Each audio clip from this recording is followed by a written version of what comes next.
it's another day at another ulam. Ang gagawin natin, hindi to pipiwulutan. Paano naman kasi tuwing nag-upload ako ng vlog, madami nagchat-chat sa akin, hindi ka nag-invite pa, hey, gumawa ka pala ng pipiwulutan. Ano akala niyo sa akin, nasinggeho? Wagoy, hindi ako ganun. Charot! So anyway, ito nga pala ang ating gagawin, kinilaw na ipon. Ipon ang tawag sa amin yan, hindi ko alam kung anong tawag sa inyo. Kung mahirapan kayo maghanap ng ganyan, di sabihin nyo sa nagtitinda, baby fish. Yun na yun, di ba? Napakasimpleng gawin lang nito, mga kaibigan yan, luya, tadtakin mo ng ganyan. Make sure na 500 pieces yan, kasi pag hindi 500 pieces, hindi yan masahap. Tapos ilagay mo na dyan. Tatakin mo na maigi para lumabas ang katas. At ang ating next ingredients ay ito, onions. Dapat 6 na piraso yan, kasi pag lumagpas ka or nagkulang ka, hindi yan masahap. Promise yan. Dapat sundin mo ang aking sinasabing recipe at ito, tadtakin mo siya. Make sure na abot din yan ng 785 pieces, kasi pag sumobra yan or nagkulang, di rin yan masahap. O pag nilagay mo na yan, lagyan mo yan ng asin.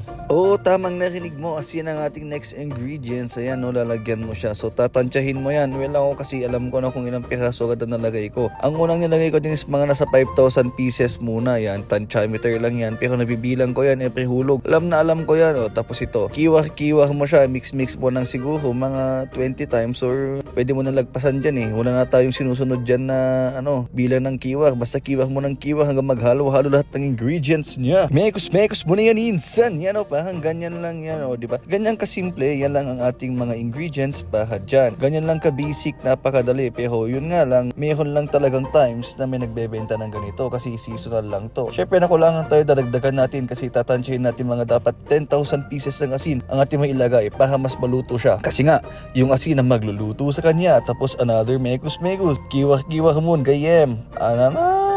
So napaka-basic nga lang gawin ito, walang kahirap-hirap. Yun nga lang, mahirap maghanap na nagtitinda ng ganyan. Kasi nga mostly na binebenta na ganyan is frozen na. At hindi mo pwedeng gawing kinilaw yun. Pwede mo siyang gawing sinigang or ano pa bang tawag dun. Basta may papangluto na tawag dyan. Pero basta yan, kung fresh naman na nakita mo pahang yan, kita mo naman fresh na fresh, pwede yun na pangkilaw. At syempre, taste test. Nagnanam gaya mo, karesponiwah mo at Gina na. Pero joke lang, hindi kasi tayo lasinggeho. Nagbago na tayo, 2026 na, kaya dapat healthy living na tayo.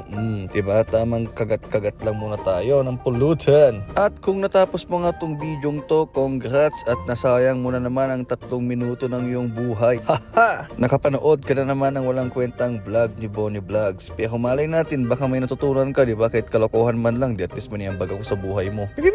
Piu. So bago nga natin tapusin tong vlog, ito papakilala ko sa inyo si Chiki at ang kasabihan niya ay, if life gets hard, think about Chiki because Chiki will make you happy. Yan, let's go Chiki. Chik.